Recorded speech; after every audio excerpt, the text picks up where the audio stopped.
Please be seated. Good afternoon.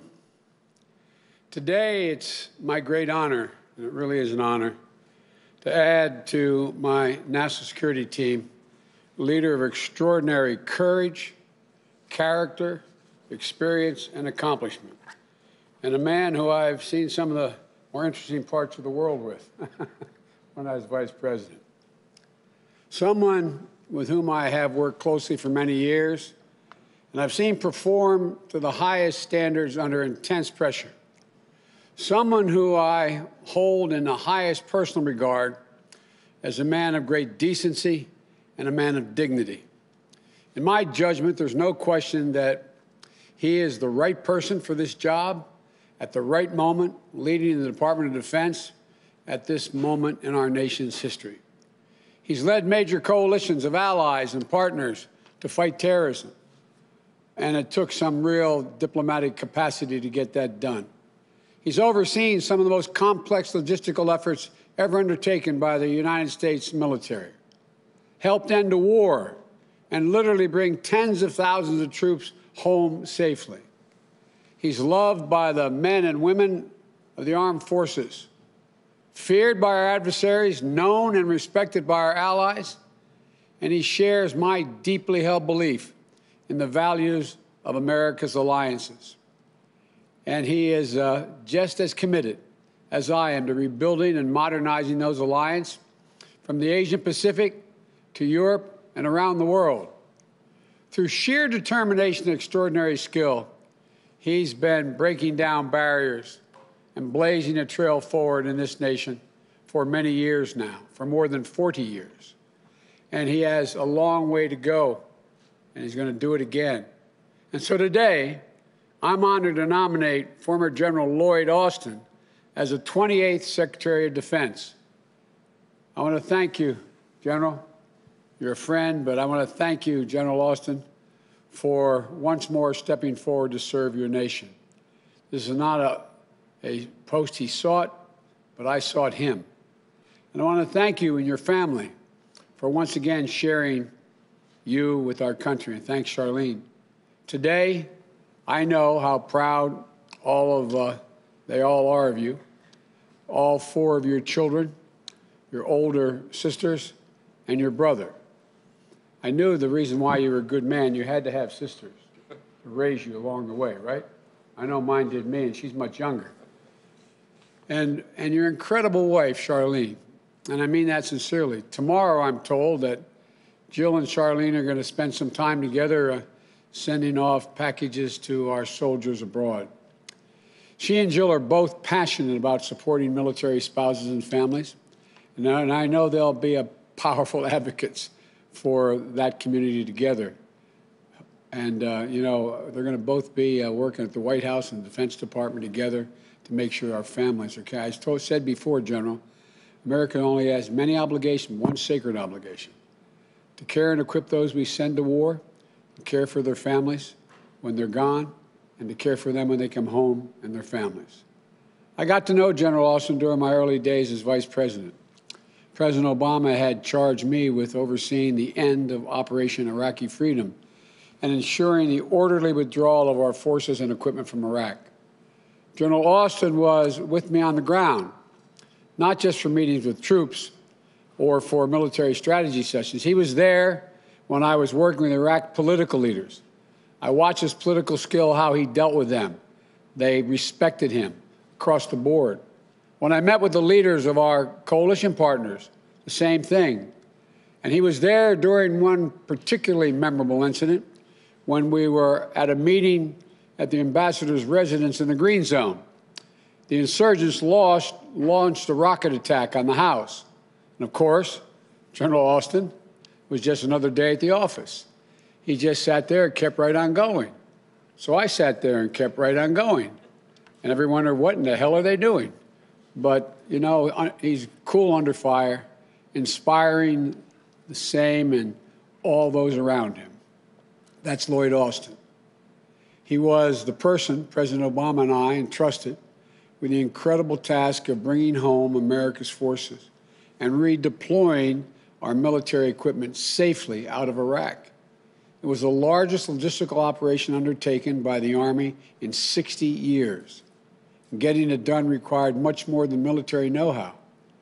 General Austin was a diplomat. It was not an easy task. He built relationships with our Iraqi counterparts and with our coalition partners. He was a statesman representing our country with a skill at tables that I've sat with him, with foreign leaders, and I wondered whether or not he was from the State Department or from the Defense Department, both military and civilians. I'm not exaggerating. He has a way about him. And always, above all, he's looked out for his people. That's why he was known as the soldier's leader. In this time in the United States Army, Lloyd Austin met every single challenge with extraordinary skill and profound personal decency. He's the definition of duty, honor, country. And at every step, he challenged the institutions that he loves to grow more inclusive and more diverse. He was the 200th person ever to attain the rank of a four-star general, but only the 6th African-American to ever do that. He was the first African-American general officer to lead the Army Corps in combat. He was the first African-American to command an entire theater of war. And, if confirmed, he'll be the first African-American at the helm of the Defense Department in well over 200 years. Another milestone. And he's a barrier-breaking career, has been like this throughout his career. Lloyd Austin retired from the military service more than 4 years ago. But the law states that an officer must have left the service 7 years before becoming Secretary of Defense. There's a good reason for this law that I fully understand and respect. And I would not be asking for this exception if I did not believe this moment in our history didn't call for it. It does call for it. And if I didn't have the faith I have in Lloyd Austin to ask for it. I believe in the importance of civilian control of the military. So does the Secretary-designee, Austin.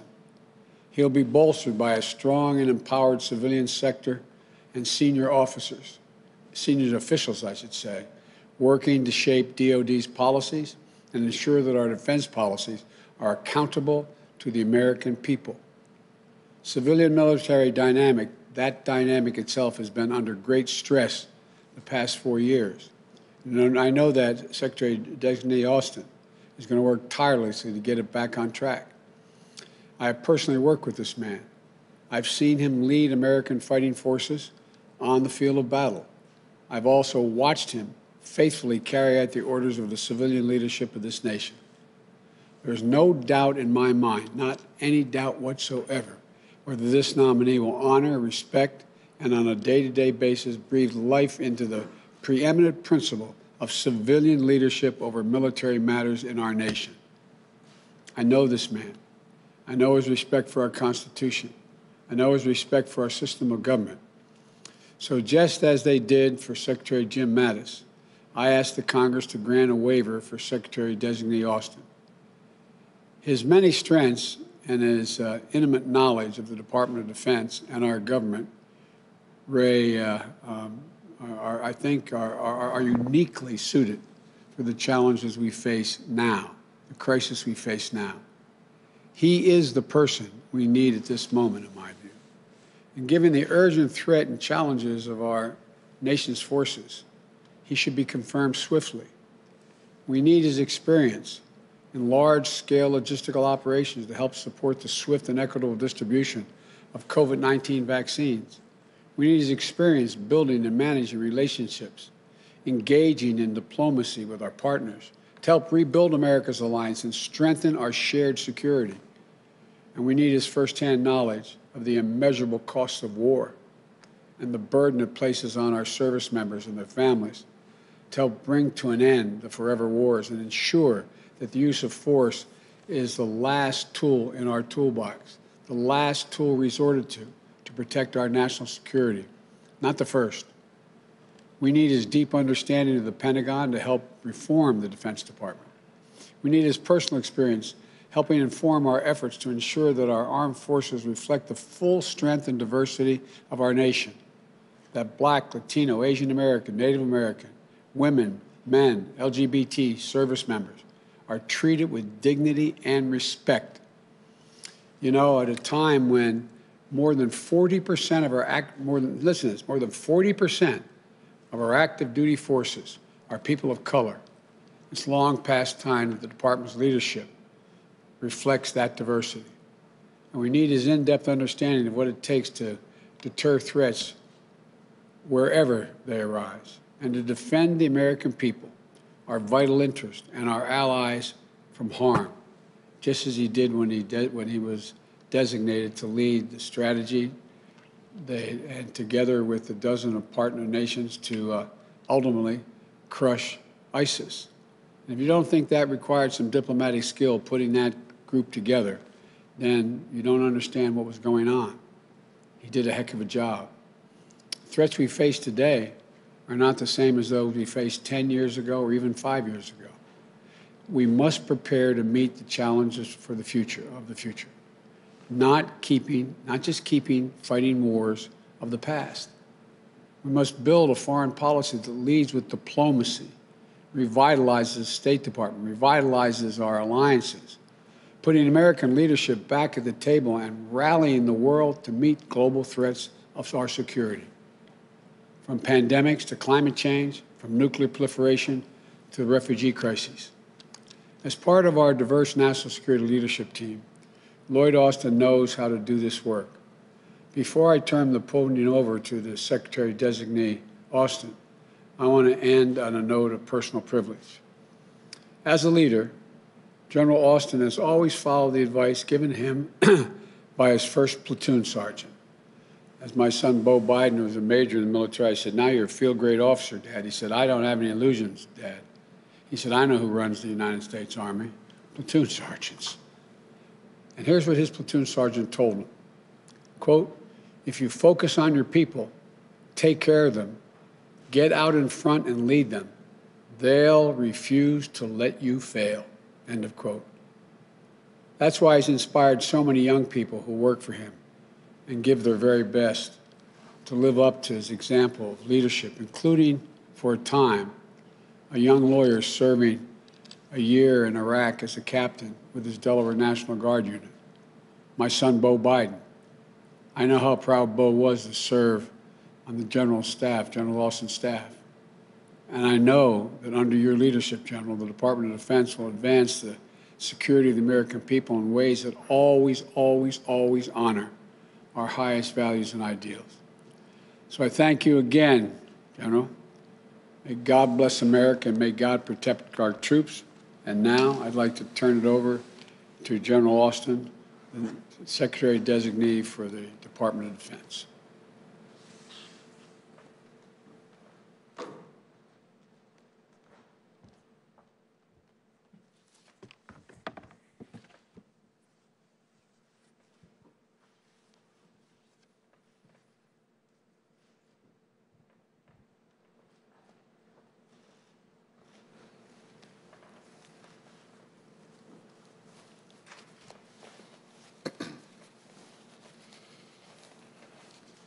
Mr. President-elect and Madam Vice President-elect Harris, thank you for your trust and your confidence and for the opportunity to serve as a 28th Secretary of Defense.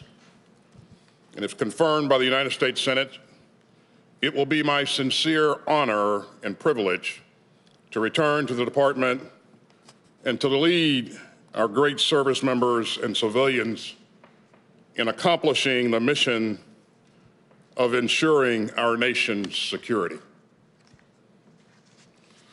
You know, back in 1877, a young man from the small town of Thomasville, Georgia, Henry Ossian Flipper, became the first African American to graduate from the United States Military Academy at West Point.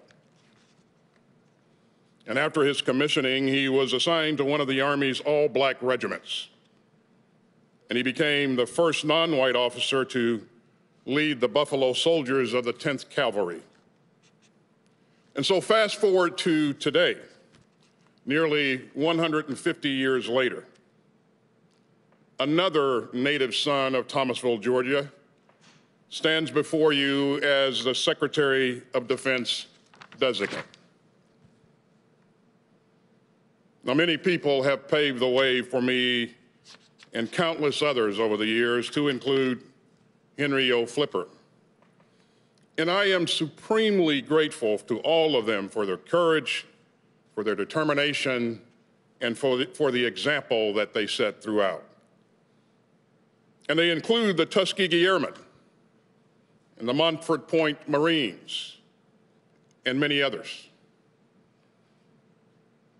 And throughout my career, I've also been incredibly fortunate to benefit from the support and the mentorship of exceptional leaders like General Colin Powell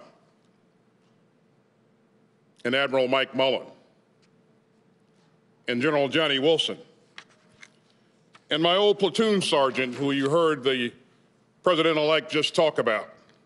You know, I was a brand new second lieutenant, and Sergeant First Class Fox Ballard took me in and taught me the way of the world. So I owe him and many others a great deal. And as Sir Isaac Newton famously said, if I have seen a little further, it is by standing on the shoulders of giants. I've been very fortunate to have the love and support of my family as well. My mother and father, who was a postal worker who, along with a number of my uncles and other relatives, spent time in the military, and that inspired my own desire to serve. I've also enjoyed the strong support of my brother and four older sisters. And most importantly, my bride, Charlene, who I've been truly lucky to have by my side all these years. And I am so grateful for her enduring love and for her support.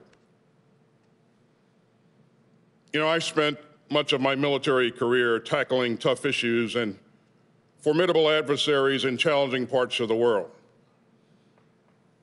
And President-elect Biden, as you mentioned, we've worked closely together on some tough issues.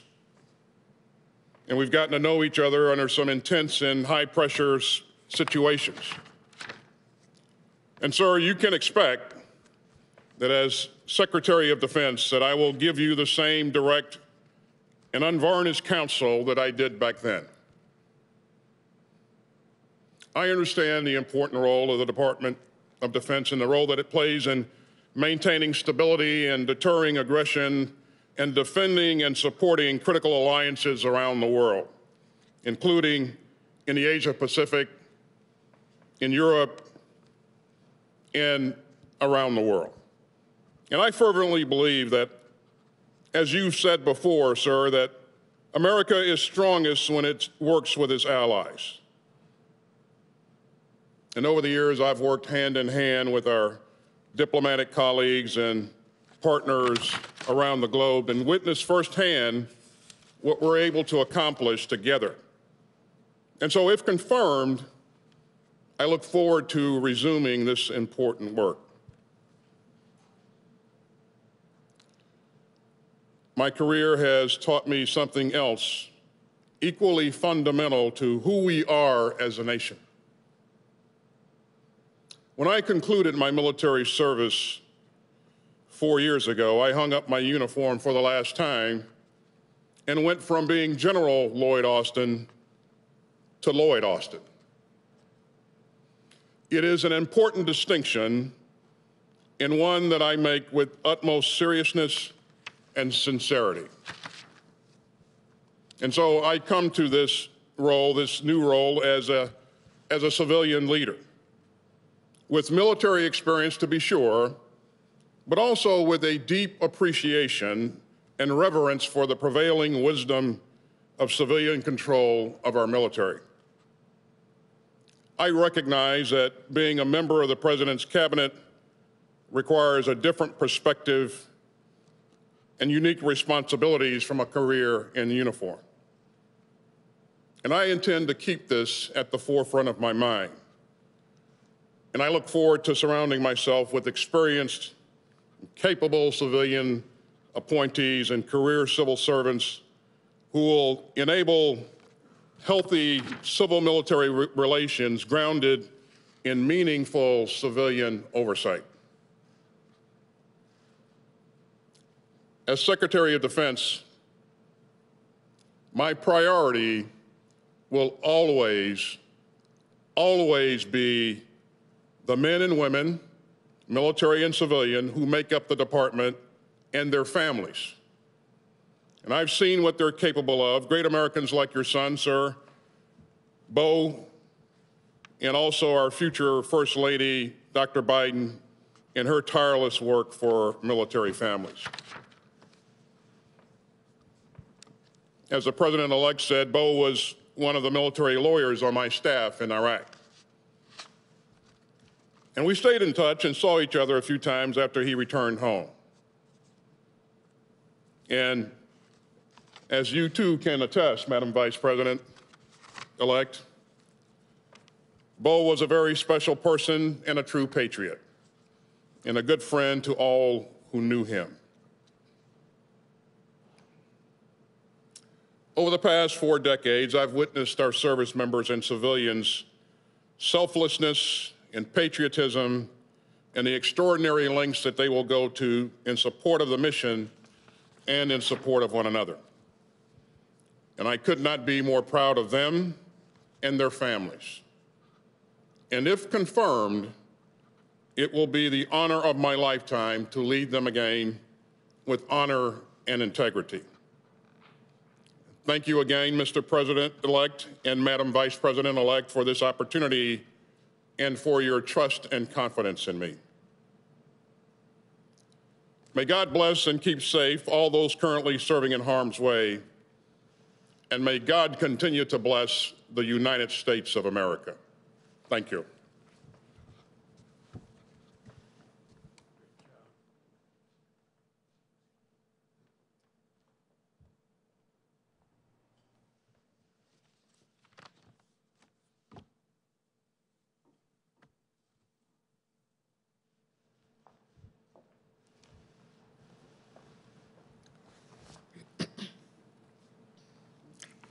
Good afternoon.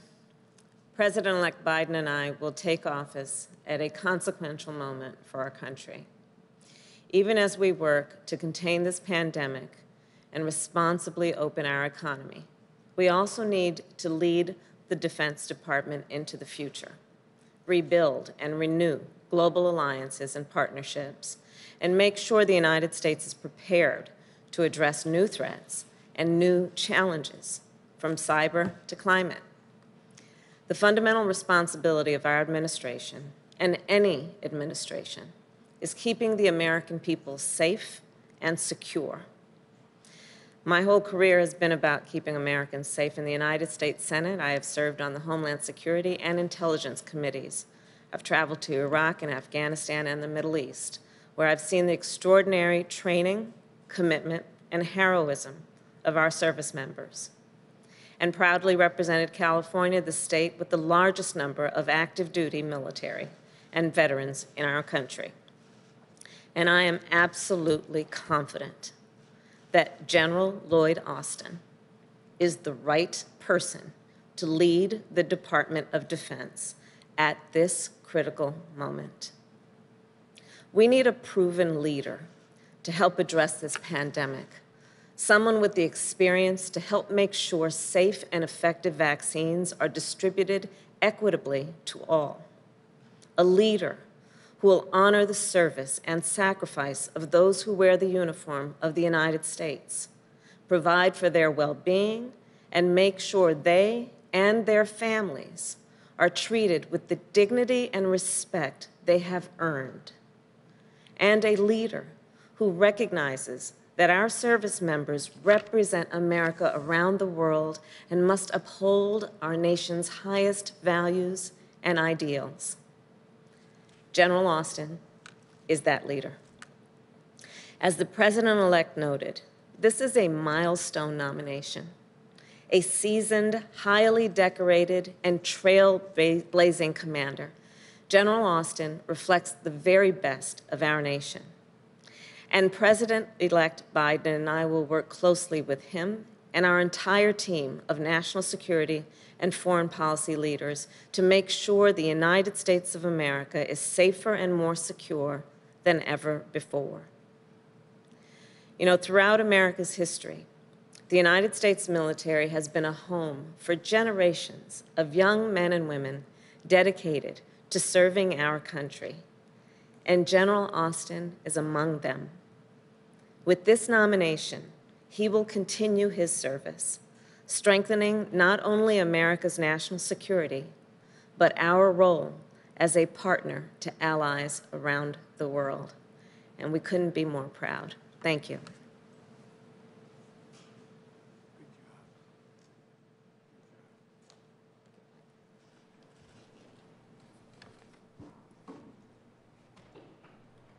Mr. President, we're talking about a waiver. General Austin a waiver.